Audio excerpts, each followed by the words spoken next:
promised you a trip to CES, but you might be wondering, wait, what is CES? It stands for Consumer Electronics Show, and we're getting the inside scoop from tech expert Katie Linendoll, who's at CES right now. Hey, Katie, how are you?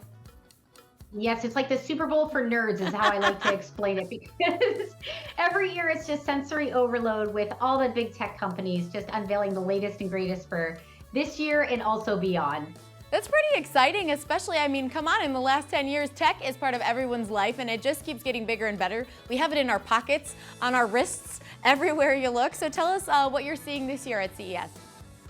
Absolutely. We're going to talk about everything from new computers to flying cars. And I had the chance to partner with some amazing companies and put a spotlight on some of the biggest trends happening on the show floor. And let's start in the world of computing, because what's amazing to me is the expectations, the consumers' expectations for computing devices, especially when it comes to laptops. And in particular, a big theme this year is gaming. They want the best of the best, and rightfully so. And a big announcement on the show floor was from Acer announcing their new Nitro 16 gaming laptop. And not only does this look super edgy, super high tech and cool, but again, consumers want high-powered systems.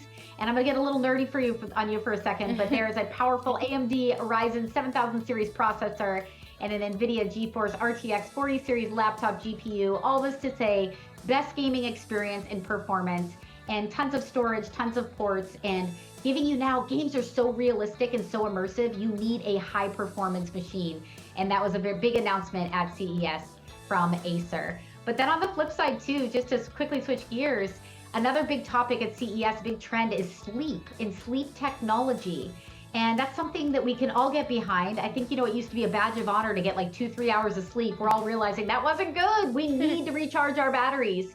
And on the forefront of all this data science is Sleep Number, which of course their stores are across America. You pass them all the time.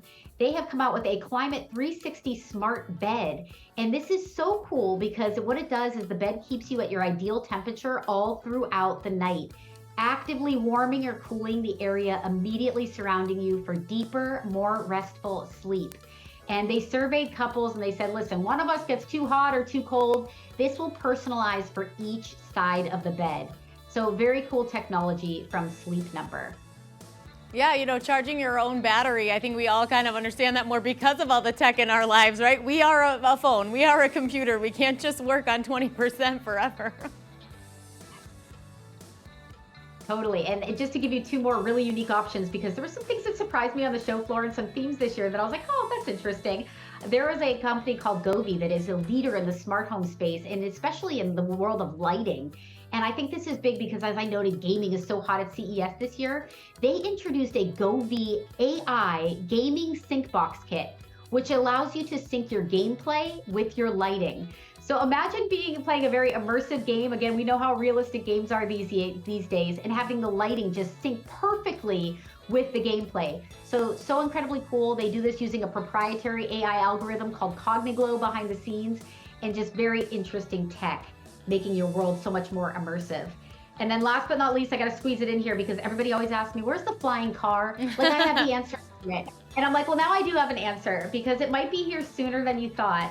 A company called Aska has an Aska A5 flying car available for pre-order. It's the size of an SUV and it fits into an existing parking space, and it can go up to 250 miles on one charge. And what's so unique about it is, yes, land and air, but also it's a hefty price tag of about $800,000.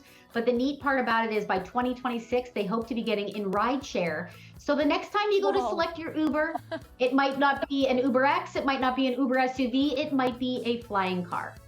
Well, that might be the coolest thing I've ever seen, Katie.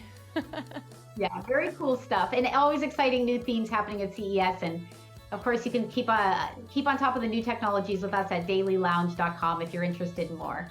Perfect. Well, thank you so much for joining us today, Katie. Have fun. Thank you. Happy New Year. You too. We'll be right back with our next stop to find the State Line's best soup.